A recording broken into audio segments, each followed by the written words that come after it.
All right, friend, you got to hear this real quick. I was in church today, and I got a powerful revelation about why businesses fail, why people fail, like why things don't work out, and it all comes from what we say. And I'm huge on words, like the power of what you say and the words you speak determines everything. And I'm gonna back that up real quick because let's go straight to scripture here. You're going to want to stick around for this, whether you believe in the Bible, whether you believe or not in God or not, doesn't matter. Listen to what I'm about to say here once I share these. Proverbs 18:21. Death and life are in the power of the tongue. Okay? Proverbs 21:23. Whoever keeps his mouth and his tongue keeps himself out of trouble. Proverbs 13:3. Whoever guards his mouth preserves his life. He who opens wide his lips comes to ruin. Psalms 143 verse 3. Set a guard, O Lord, over my mouth. Keep watch over the door of my lips. Ecclesiastes 10:12. The words of a wise man's mouth win him favor, but the lips of a fool consume him. James 3:5-6. So also the tongue is like a small member, yet it boasts of great things.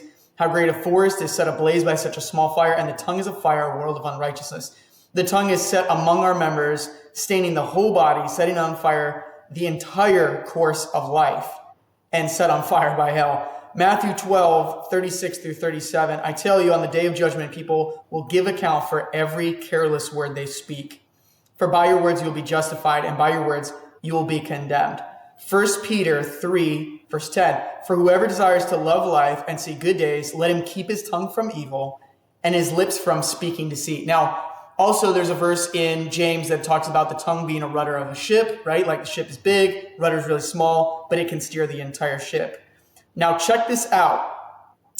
I was sitting there in church and I was listening to the message, absorbing and taking it in, and this thought or this idea popped into my head, and I was like, the word busy to me is a dirty word. Everywhere I go, people always say, "Oh, I'm so busy," and I'm like, "I'm so sorry to hear that." And they're like, "Well, what do you mean?" And I'm like, well, busy, B-U-S-Y, it just stands for burdened under Satan's yoke. And people are like, gosh, Greg, that's like the most ridiculous joke ever.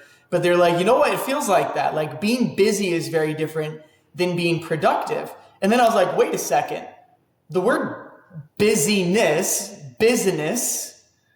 right? I'm like, there's got to be some connection. I'm a words guy. So I start looking up the word, all right? Wait till you hear this. This the word that we constantly say, oh, I own a business, oh, I'm in business, I work for a business, oh, I'm so busy. And you hear people say this every single day, all day, every day, right? Oh, I'm so busy, right? I've been so busy lately.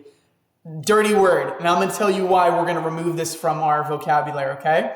The word business comes from the Old English word bising, it's B-I-S-I-G-N-E-S, bisings, which meant anxiety. It also comes from the Old English word bisig, which meant busy, careful, or anxious. Do you know what you're saying when you say you're busy? Do you know the root of where that word comes from? If life and death is in the power of the tongue, and your entire course of your life, your day, your week, your month, your year, your life, everything comes from what you are speaking, everything, okay? The entire world was created by spoken words. This is everything. You are literally saying, I'm busy. You're anxiously toiling to try to accomplish things. It's not what we're called to do. And when we say, oh, I own a business, I have a business, I'm telling you guys, this is a revelation that I got today. This is why most businesses fail. It's not for poor planning or all these other things. No. When you say, I own a business, I have a business, what you are actually saying is you have this entity that is filled with anxiety, cares, it's keeping you busy. It's a busyness. Busy is different than productive. We're called to be productive, not busy, which means if you can make your money in an hour or two a day and then commit the rest of your day to being creative and spending time with family or doing the things that you want to do, or having deeper purpose other than just pursuing money. Like, that's what we're called to do. That's what we have to get to. But if you're walking around every single day saying, oh, I've been so busy lately, or even when it comes down to owning a busyness, you own anxiety and worries and cares. And I've owned multiple businesses.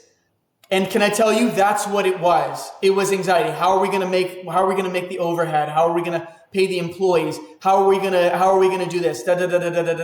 I need to find more clients. I need to figure out sales. I've owned multiple businesses. I will never again own a business. I will never again own an entity that literally, by the definition of the word of what I'm using to describe it, is anxiety and worries and cares. That is literally the root of the word of what a business is. So I'm no longer a business owner. I'm no longer someone who owns a busyness. I'm no longer a busy person. Now let me give you some alternatives. Okay? These are going to be some alternatives for you. Here's some synonyms that are an alternative for business, because again, your words matter and life and death is in the power of tongue. What you say matters. A company, a firm, enterprise. Enterprise is my favorite. Enterprise is a project or a business venture, often emphasizing initiative, innovation, or large-scale operations. Innovation is what I do. Initiative and innovation. That's me. That's who I am. I'm an inventor. I'm a spearheader. I'm someone who goes after. I'm an intrapreneur. An intrapreneur is someone who creates something from nothing. An entrepreneur, you could go and start a Wendy's franchise and you're an entrepreneur. That's different. An intrapreneur creates something new. That's what I do, right? So I love enterprise. A corporation, an organization, a venture, or an establishment. These are words we can replace busyness with. We do not own a busyness. If you speak, I own a business. I'm a business owner, okay? I am busy. Of course you're busy. You keep speaking it over and over and over and over again. You keep telling people, I'm busy. I'm busy. What if we start telling people, I'm good. I'm productive. I'm efficient with my time. I get a lot done in a little bit of time. I'm relaxed. What if you start speaking what you want before you even see it? Jesus said things that were not as though they were.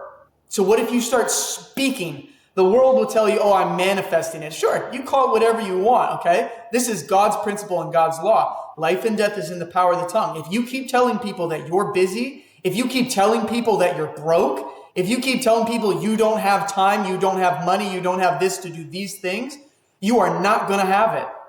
It's literally a law and a principle. That's why I'm so passionate about this. This is so important. So these are multiple words you can replace that word, but I would encourage you, get the word busy out of your dialect. Remove it from your dictionary. You are not a business owner. You do not work for a business. Because all that comes with that is what the root of the word actually says. Anxiety, cares, all these things, okay? That's not you. You are a productive person who gets a lot done in a little bit of time, okay? You are efficient, you're productive, you're creative, you're innovative, okay? That's who you are.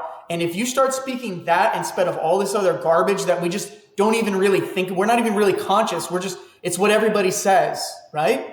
Stop it. Start speaking life today.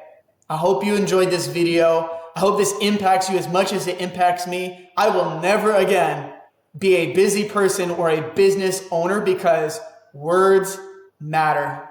Thanks for watching. I'll catch you later and be blessed.